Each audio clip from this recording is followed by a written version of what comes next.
from Lady D. I love when the drums coming right there. Henry's back in the studio with us. What's up? Yeah. March 30th, 2024.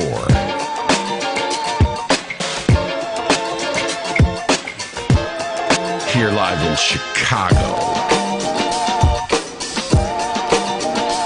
Spring is coming, and so are a lot of other things. Welcome to Collaboration Radio, the intersection of art, activism, and social change.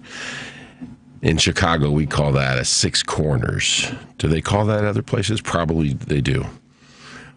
That was the sound of DJ Lady D. Thank you for joining us on Collaboration Radio. Here live, right now, on WCPT 820 AM. Don't mind me, I'm just a little excited to be alive. Aren't you? We're here at Chicago's Progressive Talk Radio. We're also streaming live right now on Facebook and WCPT.com. and Collaboration's YouTube. And then you can get this in the near future on Apple Podcasts, Spotify, YouTube, and everywhere else you get your digital vegetables. And we have some great raw materials about life here on Collaboration Radio. And thank you for tuning in. Thank you for joining. I'm Anthony Mosley. I'm Collaboration's artistic director. And I've been doing that for a little while now. I became the artistic director in October of 1999. And it's been just a complete honor to work with so many amazing people. And this is our 40th episode of this little radio show that is. And our guest list... Oof, if I could snap my fingers and have a party with these guests, I would be very, very magical. But everybody would want to go to that party. And today, we are joined in studio by Beverly Dines. And we're going to be talking about all kinds of stuff. Mm-hmm. But first... Collaboration Radio is sponsored by the Joseph and Bessie Feinberg Foundation and donors and members just like you. You can email info@collaboration.org to learn more, to get some pricing for your own ads and sponsorships. The monthly package starts at $300 a month, and you can reach tens of thousands of people who listen to this show. What kind of people are those? Well, they're people that believe that the world can be better, and they want to be a part of the doing of that. And they also know that art, storytelling, sharing oneself authentically is powerful and transformational. So let's talk to those people. That's why we're sponsored by AV Chicago, Chicago's leading provider of AV production and event management services. They got the gear and the brains to make your stuff look great, sound great, and be magical. We love AV Chicago. Go check them out. And Ethos Collective, a purpose-driven destination event management company. They're amazing. And they produce our Utopian Ball, which will be November 2nd at Venue West. Join the host committee, sponsor, let me know. Thank you to our friends at Ethos. Collaboration, what is it you say? We're a 27-year-old nonprofit. And our mission is to build knowledge, empathy, dialogue, and action. And we call that KEDA. KEDA. And we're going to be doing a little KEDA creative brainstorming later with Beverly. What else? So, Levana Madrid has been announced. It'll be August 23rd at the Pritzker Pavilion in Millennium Park. Yay! The show that just keeps on growing will be on the grandest stage, outdoor stage in the Chicagoland. August 23rd with Sandra Delgado, director Sherilyn Bruce, Carpaccio y su Super Combo will be in full effect, and a bunch of the original cast members. So make your plans. Go to Cafe Barbariba and get a paella to go and some tapas. And you'll have the Havana part. I mean, the Madrid part covered, and then you gotta do the Havana part too. So you can stop at Havana, which is a place in River North, and you can have. That's actually Levada Madrid when it first opened. The menu was Cuban and Spanish food, and Levada Madrid was at Belmont and Racine. No, I'm Sheffield, Belmont and Sheffield in the '60s. And Sandra's Play with Music excavated it for us. So go check that out. And then what else is going on with Collaboration? Well, we have Priya Shah from The Simple Good on the show next week. Priya is an amazing, inspirational leader who uses arts and arts opportunities for youth in Chicago and around the world. They do international collaborations, and they have a store, and they get people talking about their simple good. And we're going to talk about Beverly's simple good too. And then April 13th, I'm really excited. What do you do when like your friend becomes famous and you're kind of also a fan? Because you loved him always, and now you can go to the movies and watch him on the big screen. David Dismalchian will be on the show April 13th. This guy, I love this guy so much. He is living proof that great things can happen to good people and that you don't have to be a jerk to succeed in Schmollywood. So David will be joining us on April 13th. And yeah, we have callbacks for The Light. We got a bunch of other stuff that I can't announce yet. But what I can announce, which is very exciting, which is that Trial in the Delta, The Murder of Emmett Till, our feature film of the stage play, was named a finalist. Henry, are you ready for this? We were named a finalist for a Silver Gavel Award. Did I say silver wrong? Silver Gavel Award. That's insane. For drama and literature. And guess who the other finalist is in the category of drama and literature? Who's that? I'll give you some hints, and we'll see if you can guess it. Oh, boy. It's a film, and the director is one of the most famous directors of American cinema. The lead actor is one of the most famous actors of American cinema, and we've watched him grow up on the screen. Have we now? The word flower is in the title. Oh, gotcha. What? Do you know what it is? Yes, I do. I'm forgetting the name of it. It's like something of the Silver Moon flower. Killers of the Flower Moon. Yes.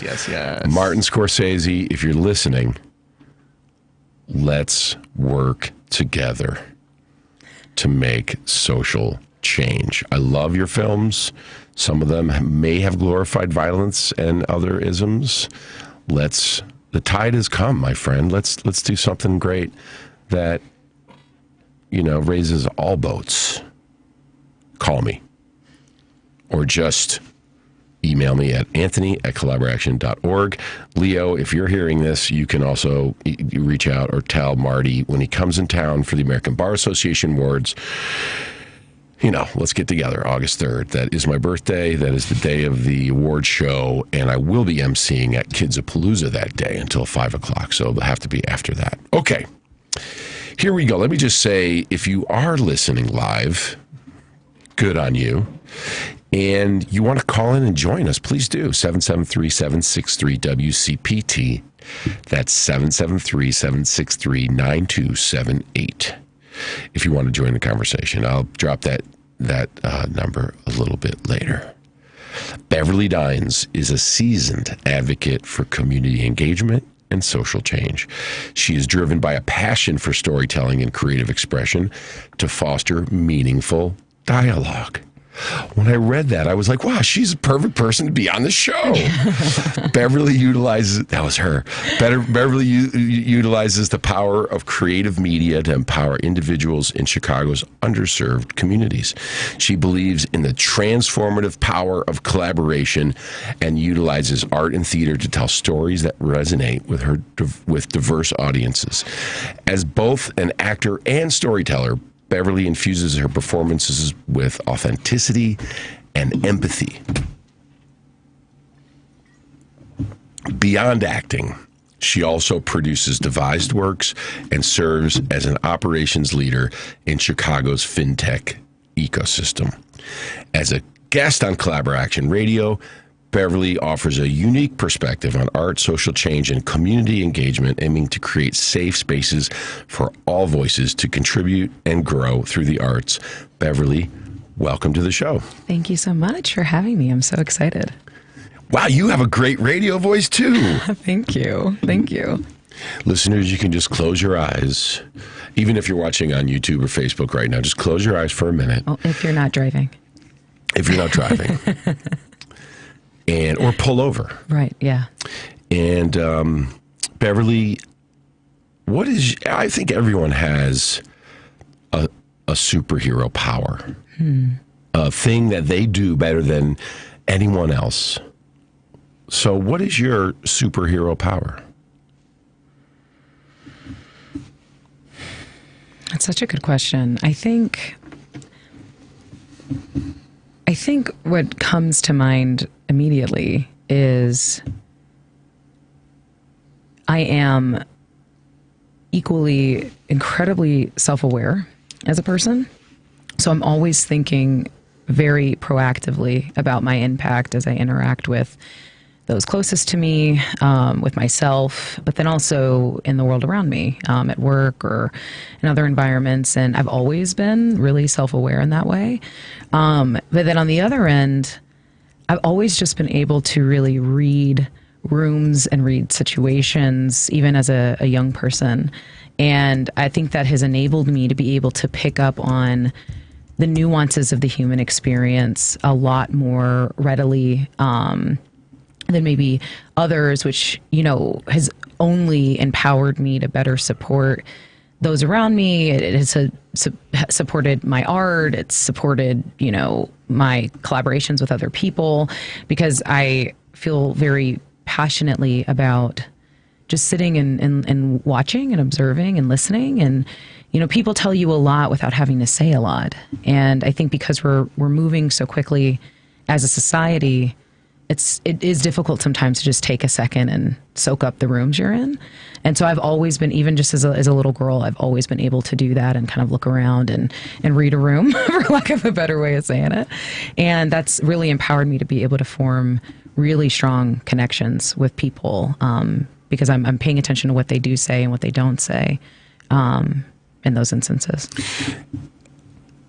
And can you think of any stories of reading a room and meeting someone or connecting with someone in a way that changed yours and both of your life trajectory? Ooh. And I'm coming out of the gate really big here. I know we just went right at, but we jumped out of an airplane. We're diving right in. In 10 years, we'll listen to this. Right, exactly. And we'll be like, wow. I mean, I could think of a room that you read. Oh, you know what? I think that is a good story. I'd love, if you want, I can share my perspective on it, and then you can kind of dive into how you received that experience. But yeah, so a couple of months ago now, it was like 2 months ago. Feels like yesterday. Yeah, it was February 24th. Yeah, so about a month and some change ago, I got a call from one of my sorors. I'm in the incredible Sorority Sigma Gamma Rho Sorority Incorporated, Lambda Chi Sigma Chapter. And one of my sorors, line sisters, Natika, said, hey, this amazing group called Collaboraction's doing a showing at the Wayfair Theater in Highland Park. They're premiering one of their pieces. And, do you want to stop by? It's only a couple blocks from your place. place? And I said, oh, sure, of course. And I walked over and, transparently, it's a busy work day and I hadn't even had a lot of time to really digest the flyer. I was just like, cool, Art, I'm there. And I met her and the rest of the group at the restaurant, and we walked over. And there's these moments in your life where, you know that something's going to be important to you, but you're not quite sure what. And as I'm sitting in this theater, I'd never heard of Collaboration before, and yet I had yearned for it. I had been saying for many years that I had wanted to be a part of a theater collective that was passionate about creating art in a way that that reflected the world that we live in and the people that we interact with every day, and had yet to find that in my time kind of surveying and being in the theater scene here. And so we're sitting down in the theater and the lights dim, and up comes the first is the amazing video about Collaboration's expansion and all the amazing things that are going to be happening as they expand into Humboldt Park, which is incredible. But then the next piece of that was the story itself, the trial in the Delta. And for those who aren't familiar with this piece, every word that's spoken in this show is directly from the trial manuscripts of the Emmett Till trial of his two murderers. And as a viewer of that artistic narrative, knowing that it's the real words from that time, I was immediately transfixed, and so were those around us. And at the end of the show, which I thought was really dynamic, is Anthony, you had stood up and a couple of others, and you said, in the Collaboration way, we want to hear from you all. Like, how did this make you feel? And I think in that moment, a lot of times when we ingest performances or theater or art, I think about even my time going to the Nutcracker with my mom this last winter, and at the Lyric, and you go and you have a good time, and then you go on to the next thing. We grabbed lunch, and we're talking about that next week already. You don't really often sit with what that art means to you, and that enabled us to do that. And so across the room, everyone was sharing these incredibly poignant stories about how not only this story impacted them, but also how their experience and the grander zeitgeist had impacted them as it related to this story, and how we're still leaps and bounds away from where we want to be, and yet what occurred during that trial was also recent. And so I felt called to say something, and I was nervous because again, I'm running on fumes. It was a long day, and yet I felt so called to just stand up and share an experience. And one of the things that I find really important about the intersection between social justice and theater and art is the power of empathy, and that not getting lost in sometimes the more sensational stories that desensitize us as a society. And I think that's where it gets difficult, right? You see every single day there's another either mass casualty incident or another reporting that desensitizes you. And for some folks in the audience, I noticed that, not for everyone, but for some folks, these stories may not have resonated that were being shared. And so as somebody who is currently a Highland Park resident, I asked the room, how many of you are from the northwest suburbs or from the North Shore? And a bunch of people raised their hands.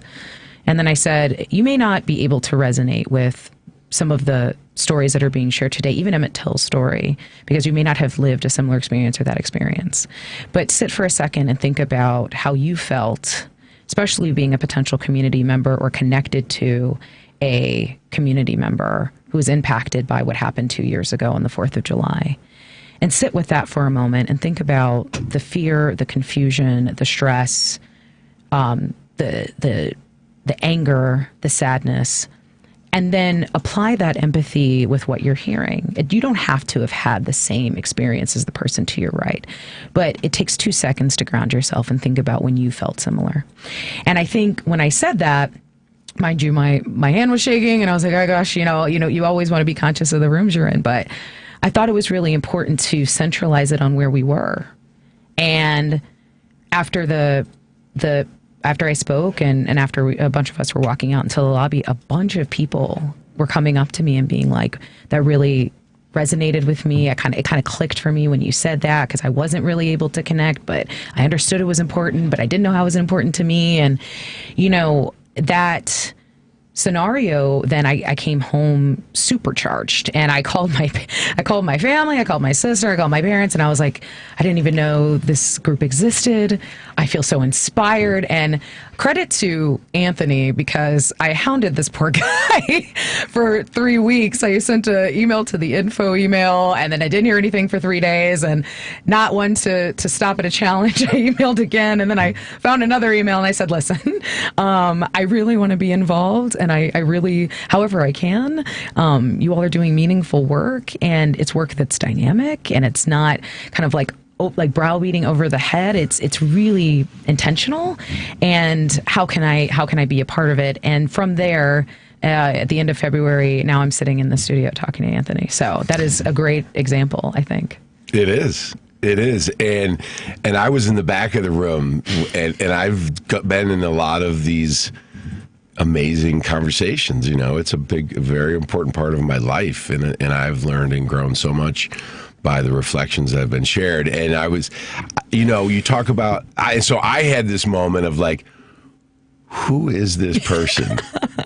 And you talked about early, like when you have this feeling that you're in the right place at the right time. Mm-hmm. And I think about that a lot, because there are times when I'm more, aware, mm-hmm. and really tied into it. Mm-hmm. And then life happens, right? And then you get micro instead of macro, and and then you get back to it. And I do think, as we get older, a major goal would be just to be able to expand those moments so they last for days, mm-hmm. where you could have a day, and that,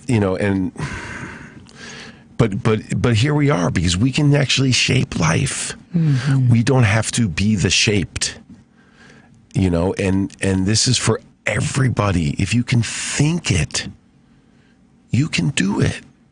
I think about, how music, if you take, theater out of it, you take any other artistic forms out of it, think about how music is such a connector, right? And I think for a lot of folks, that when you mention, plays, musical, there's this dynamic between wanting to get away from your current, maybe your life. You want to escape for 2 hours and to get lost in it. And that's why a lot of these shows, Beauty and the Beast, Shrek, they're so popular, because you don't want to be thinking about, the greater issues of today. When you step into a theater, you go in there to forget. But I think what's so powerful is curating spaces where you can intersect delicately your experience and the experiences of those around you into a art form that is digestible. And what's so cool about Collaboration is there's so many different routes and devised works for that expression, that there's a little something for everyone. And I think that is what really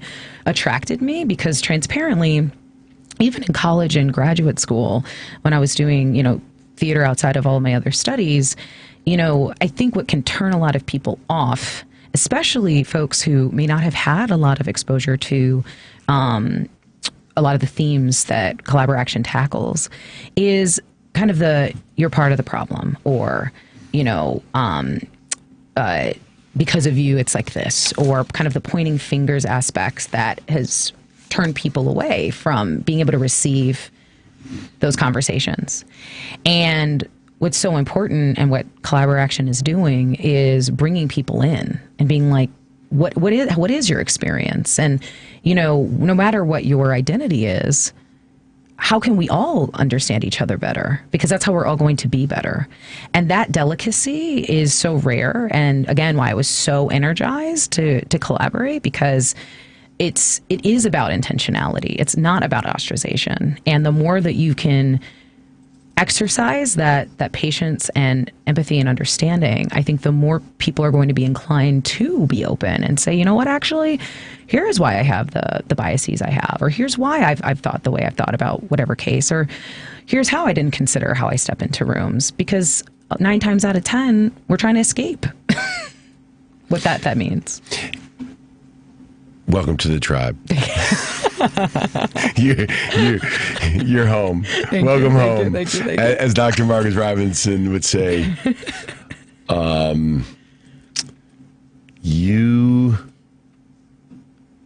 I can't. It's a poem by David White that he does that is just that he used to end our shows with, and it's just this amazing poem. It ends with you've arrived. You're not going anywhere. You've arrived. But shout out Dr. Marcus Robinson. Well, thank you for all of that. Of course. And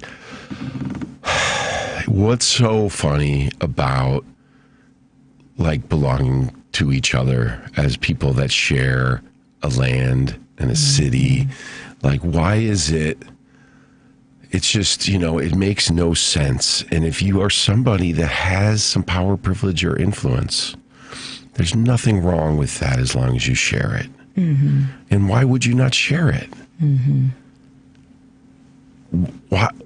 If you look at what's going on in our city, in the inequity, how can everybody not be on board with investing as many resources into Chicago public schools as possible? I think people are tired, Anthony, and it's not to discredit the absolute and completely valid need that there's a disproportionate distribution of resources to our underserved communities. And a lot of the work that I do with my sorority and specifically my chapter, we work with underserved communities in Chicago's South Shore neighborhoods. It's apparent when you're driving through there that, okay, something's got to change. And yet it's not without folks on the ground doing due diligence and doing that work every single day. The difficulty, though, to your point, is it's exhaustion, right? Because you see this coming in. And when the age of social media, you go on X, Twitter, you go on Facebook, you go on Instagram, you go on all these sites, there's something constantly happening. And so you sit in your seat and you feel helpless because you're like, well, like there's constantly something happening all the time. How am I going to solve it? If you're listening to this conversation, you identify with that. Let's just stop right there for a moment. Sure. I agree 100%. And Chicago has, a cadre of neighborhood heroes who have putting their whole life into making their block better. That's a third of the city. Okay, sure. I'm talking to and then you have a third of the people in the middle that are just trying to pay their bills and get by. Right. I'm talking to the other third that make more than $180,000 a year, that are all on spring break right now in Florida or Europe or Madrid or wherever they went. I'm talking to those people, because you might think you're tired, but maybe you've been drinking from the wrong damn source. Maybe your source is not good. And if you need good source, just go into nature. We can all go into nature. Well, not all of us. Some people actually cannot even go to nature. There are young people in Chicago on the south side that live a mile from the lake and they've never been there. They've never been to Navy Pier, Millennium Park. They've never ridden on an escalator. Why? Because systemic, generational classism and racism that has divided our city. So I know I'm getting a little fired up here, but we're just talking about Emmett Till. And the thousands of black boys, men, and people that have had a similar fate. And that's just one piece of it all. And we have to be intersectional. We have to fight for each other, all of us. And you cannot escape it. If you live to be old enough, you will face ageism too. Don't make that be the first time it feels, you go, oh, that's what it feels like to be othered. I always wondered. Meanwhile, I got my hair cut yesterday. Very nice. Thought I'd clean up for the show a little bit. I was looking a little like Scary Dad. Every time I get my hair cut, it's like I get more gray. because they're cutting out the old hair that had less gray in it. And I'm like, why do I hate my hair going gray so much? And I'm like, because it reminds me that I only have this many years left. And I used to have this many years left. And then I said, you know what? That's not a bad thing, actually. It's a reminder that I'm not going to be here forever. And none of us are going to be here forever. We have a little short window where we get the baton and we're running the damn relay race of humanity. And we got to run as fast as we can. And then we pass the baton off. So yeah, we might be tired. And yeah, we might hurt, and my knee hurts. I'm going to get it looked at. I thought it's the first time my knee did. I usually get hurt, and then you just get better, right? I'm like, no, it's been 5 weeks. Yeah. It's like my knee's going gray too, I guess. Yeah. But this is great conversation. Let's put a pin in it and play a little theater game. Sure. So Beverly and I spoke earlier this week, and I asked her, like, what issues are really on her heart right now. And what we're going to do is we're going to just have a creative brainstorming session, and I'm going to demonstrate the way Collaboration would approach creating a piece of theater for social change. And we're going to use Beverly's content expert as our her passion, which I always say you should always make work about the things you're most passionate about, the things that you can stay up late like ranting about. The things and usually that's because those things have impacted you or your family. And then we're going to just kind of like come up with an idea, and maybe the thing will get made and we can use this audio is like maybe it's in the pre-show or it's the marketing. This is the marketing campaign. Yep. So Beverly, can you share with us, and by the way, if you hear this and you get excited about what Beverly is going to create and you want to join the show, go ahead and call 773-763-WCPT. That's 9278 to join. But we're not going to take the call until we're done with this little 7-minute process. Are you ready? All right, can I get a fist bump? Let's do it. Okay.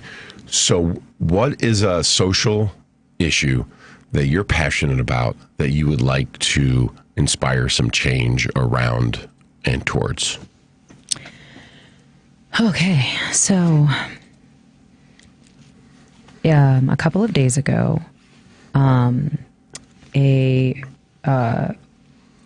woman who was a former cheerleader, NFL cheerleader, and forgive me, I don't have her name here, but Tori Bowie is another example, a black woman who had an otherwise healthy pregnancy, died due to sepsis at her hospital.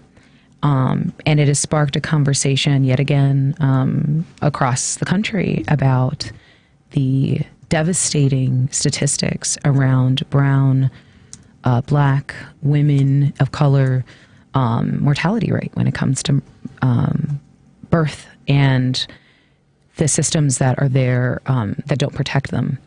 And so in those conversations,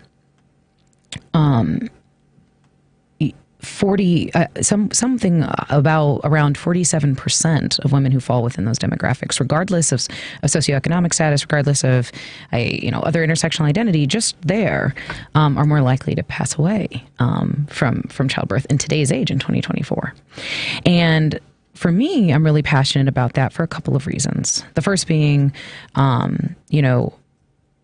have witnessed in my life and not only with family and close family members, and also myself, when you are not taken seriously, I think regardless of whether or not you're a woman of color, women in general are not respected. And you see this when it comes to their health advocacy. And you see that over and over again with stories on TikTok, stories on Instagram about how it would take, for endometriosis diagnoses and for MS diagnoses, it took Selma Blair, I think she said 5+ years, and she has, millions of dollars respectfully for the best, and it still took her 5 years to get that advocacy. And so in general, something I'm very passionate about is why is there such a dissonance with the mortality rate with women of color in this country and dying still of childbirth. Like, that doesn't make any sense to me. But then the other piece of it is women in general. Why are we still in a position where we have to continue to self-advocate if we're presenting symptoms that we know our bodies best? Why are we, and it's sometimes by other women doctors, and I'll give you a quick snippet. I was at the doctor a couple of weeks ago for routine checkup, and the lady doctor, I'll say. And I was explaining some, just some things that felt a little irregular to me. And I'm going back and forth, and I have all this, I'm an analytics person. I have a concretized list of all of my symptoms that, this is what I think it could be. And what do you think? And she looked at me, and again, you'd think that sisterhood, that collaboration would be there. But with a straight face, she says, "Are you sure it's just not anxiety?" And I blinked 3 times, and I had this long list and I said, "What?" And she's like, just like, you think it, I'm just like looking at your chart and everything looks really normal and your testing looks normal. Like, are you sure you're just not like nervous about something? How's work? How's your life? And I was so upset. And thank goodness I got a second opinion and had the ability to be able to do that. But that was like 4 weeks ago. So okay, great. Yeah. That's a powerful asset, right? Narrative asset, right? That you have. That's a scene. Right. Right? And scene. So let's give that scene a quick name. What's the name of that scene? Anxiety doctor? Sure. Right? Sure. The anxiety doctor. The anxiety doctor. Okay. So put that to the side, the anxiety doctor scene. Now, in 5 words, no more than 5 or 7, what is the social action exactly? What is the subject of the social action? Is it advocating for women's health? Women's health. Is it maybe also reproductive justice? And reproductive justice, yeah. Let's just say women's health and reproductive justice. And advocating is one of the actions we want to create, right? So that's that. The action is advocating and other stuff. And everything that falls under Yeah, that. becoming knowledgeable, having conversations with the tables you sit at, donating money, time, or cupcakes to causes that you align with that bring awareness for change around women's health and reproductive justice, especially with BIPOC women, since they disproportionately deal with all kinds of horrible things that people shouldn't have to deal with when you get sick in this country in 2024. Okay, so now that's the thing we're trying to create, right? And then we work backwards. We reverse engineer, right? So from that, we would say, what are the questions that we want? We don't have the answers. We think we do, but the whole theater times 30 nights, all of those people together have way more together. If we can put their brains, connect them all, and let them just go, how are we going to make change for women's that answer, right, would be really, really genius, smarter than any of these singular white males that started Facebook, or like would dwarf Elon Musk's intelligence, right? That room. So let's go 3 to 5 questions that we really want through the experience our audience members to kind of hear or feel as we build this co-dream together. So one of them I wrote, because you said it, you started going through the thing on your own, which is why you're a collaboration person, which is why is there such a dissonance around BIPOC women and the mortality rate during birthing. So say a little bit about dissonance. Describe that dissonance. Well, data doesn't lie. So if someone shows you that this group is 44, 47, however how high the statistic is, respectfully, more likely to die because just for existing, like a completely normal pregnancy, right? That's the question. Like, this is the data. So now that we're equipped with it, why isn't that needle moved? If anything, it's increasing. So data, really the data dissonance that you're talking exactly. about. Okay, great. Question number 2. What is another question we want people to ask? And these could be like the most obvious ones too. Sure.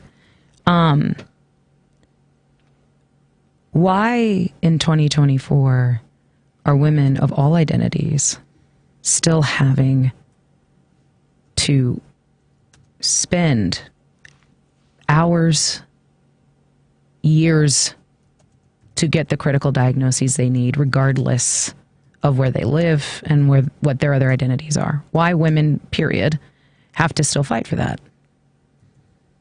today? Great. Time, duration of diagnoses. Yeah. Inequitable. Why is there an inequitable rate of diagnoses? Great. One more.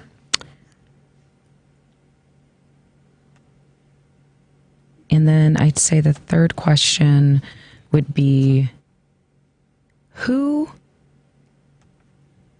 is taking ownership of challenging these dynamics and advocating for the health of women everywhere, regardless of identity? That's a great one, which is really who is responsible Right. for letting this happen and not taking urgent action. Another way to say that would be who benefits from this current broken system. Right. And right rhymes with white. People that have great health care and the top hospitals and doctors, the system's working for just fine for them.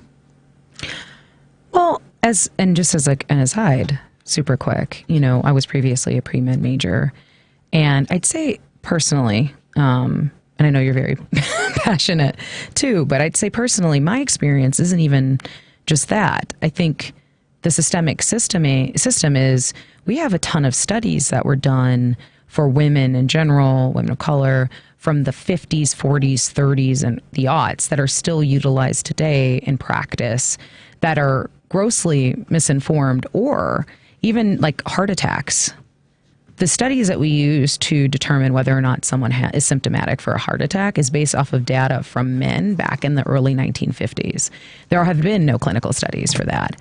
So it's also just poor data as well that's being regurgitated and recycled over and over. So those who are on the inside who genuinely want to help their patients, and I think there are so many white and other identity doctors who desperately see this and want to help, but also have insufficient data that creates this ping-ponging. Because your patient's telling you one thing, but then you go to your medical records and you're teaching, and what's the you hear something else. Cause of data insufficiency? Okay, that's another question. So now we have 4 really good questions, right, that are really juicy. So now we go to content. Sure. Right? And content really is our story, right? And then while we're doing content, we also play with form, which is the framing device or vehicle of which we'll tell the story. And of course we know, and form also gets to, is this a drama? Is this a breaking the fourth wall game show? Yeah. Is this a group experience? Is it immersive? For Trial in the Delta, we knew that having the audience be as if they were in the trial itself, as if they were in the courtroom, would be the strongest form to tell that content. So just nothing is wrong. Everything is just a gift. And behind every 5 bad ideas, there's just a brilliant idea waiting for you to say those 5 ideas first. Let's just have you brainstorm either some ideas about content and then some ideas about form, or vice versa. What comes to your mind right now? Let's just start with story. Is there any, or form, anything? Can we do it right now? Yeah. You said your knee was bothering you? Yeah. What about your knee is bothering you? Tell me your story with the knee. But so for the women's wellness, my knee, what's going, Tell me the story with your knee. What's up with your knee? I walked about 3 miles about 5 weeks ago. I had a great day. I got home 6 hours later. My knee started to hurt. And it's like my lower right, there's like a little part there. I limped around for 2 weeks, was convinced it was muscular, not skeletal. Started doing a lot of stretching and icing. Who told you to do that? My wife, Okay. Sandra. Okay. She had a similar knee injury. And are you sure that it's your knee? I'm not, but it feels like my knee. Why? Because like the pain is kind of like in my knee. But it could be like my legs are either not strong enough or too I don't know. I'm just a guy, but who doesn't know everything. But so then after like 2 weeks of Advil and heating and cooling and stretching, it wasn't getting better. I went to an urgent care. They gave me steroids, which I thought was interesting. And it brought back my sense of smell. Oh, really? My smell had been going. And then during the pandemic, I did get COVID twice. I could barely smell anything. I told my doctor, and she said, do you want to do smell therapy? And I said, what's that? She's like, every day for 15 minutes, you have to smell a bunch of stuff and take notes. I'm like, I don't think that's going to happen. And is your knee, you said your knee is still bothering you? You're still going to get it looked after the steroids? So the steroids didn't work at all, but it brought back my sense of smell. So I'm very happy about that. And then I limped around for another 3 weeks, and then I went back to a different urgent care, and they took an x-ray, and everything looks okay. Yeah, but it's still bothering you? It's still bothering me. And now I'm going to see an orthopedic specialist in about 10 days from now. What do you think it is? It's either a little tear in my meniscus, or I have something I need to, or I don't know. I need to get a series of physical activities and stretches, and that'll go to rehab, which I've never done. Have you tried losing weight? Every day. How did you feel when I asked you that? I felt. Or could it be that maybe you're just like out of shape? I felt a little, I guess, exposed, because. Dive into that. I do, because I do want to lose weight. But I need to lose weight. But what does that have to do with your knee? Well, because my knee carries my weight. Did you talk to me about your weight at all? No, but one of the doctors did. What I'm getting to is, but you just spent, this is the form. You just spent this entire narrative talking through your symptoms, the way you've tried to advocate for yourself, the way in which you've utilized your resources and community to advocate for yourself, the measures you've gone to seek out medical professionals to get help, the steroids that you chose to use, another medication that you tried to get help. And I'm sitting here as a specialist telling you, oh, it's probably because you need to lose weight. That's the experience. And so when we think about form, one idea that I think, because you felt it, right? You felt like, Beverly, what does that have to do with the knee? Well, yeah, maybe. Now you're questioning yourself. And now we're no longer talking about why you're at the office, right? Right. And that's the experience that I want the audiences to feel when we think about ideas, right? So form is improv, bringing people on stage, having them do a similar, what's bothering you recently? And then taking the position as the doctor, if we're taking that form, the invalidating doctor.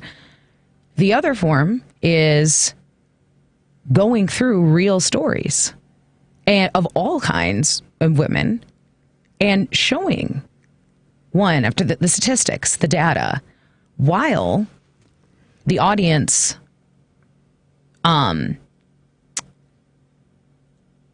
witnesses a doctor's visit in real time. So I have an idea for style and form based on what you said. But you did feel it, right? Yeah. It's uncomfortable. Yeah. And I said every day. Because you have to be authentic and real. The art will only be as powerful as the artist's willingness and ability to share themselves. So we had your anxiety doctor moment, right? That story. Well, my idea was, what if we interviewed a bunch of women and got their stories, and we took 7 to 10 of them, and we had 1 or 2 exceptionally talented actors, kind of like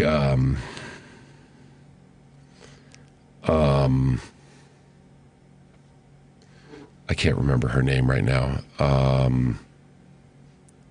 but who can shapeshift and play a lot of different people. So it's the same actor or 2. Maybe we switch off, and their ethnicity is not important, Right. and we show a photo of the person. Thank you, 5. We show a photo of the person whose story it is we're going to tell, and maybe their quick demographics, age, where they live, income level, and their symptom. And we put these right up, either next to each other, or we intersect. We split them up, so we're jumping through them, and we watch these stories, and we see the way different people are treated differently. I'll raise you one more idea. You have an audience. While those stories are being told, you have those actors telling those stories. You also place female identifying actors in the audience. And before the show, you ask a couple of the audience members who are female presenting to, as the show goes on, one by one, they slowly leave the audience.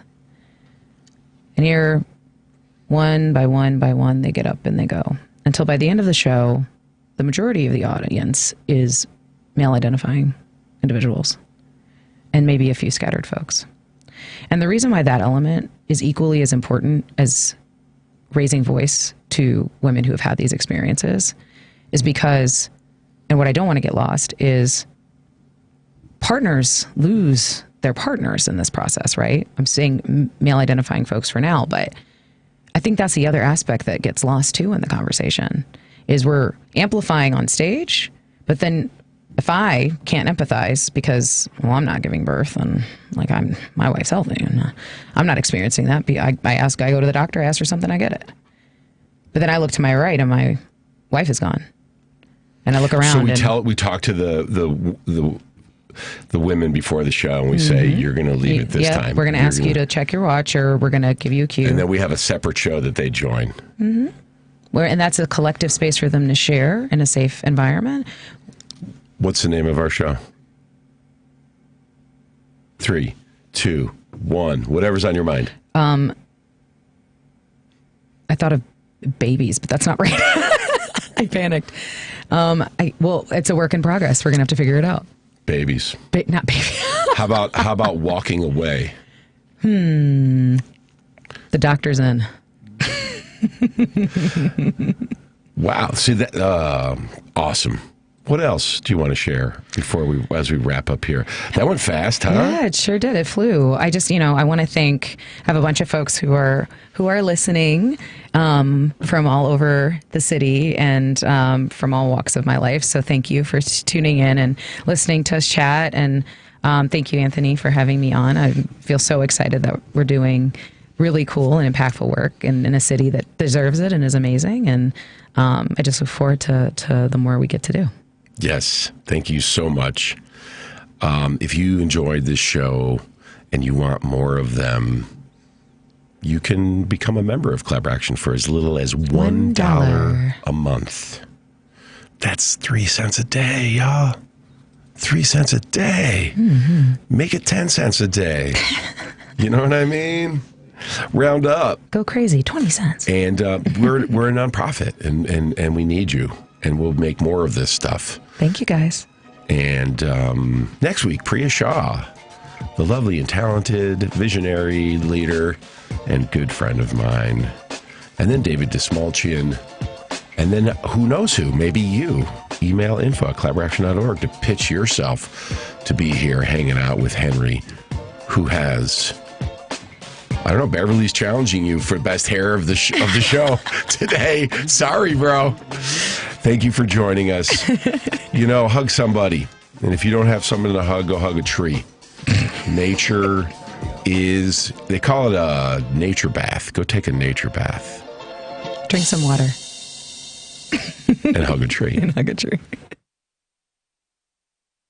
The preceding program, Collaboration Radio, is sponsored by Collaboration, and to the extent applicable, their guests. The views and opinions expressed therein do not necessarily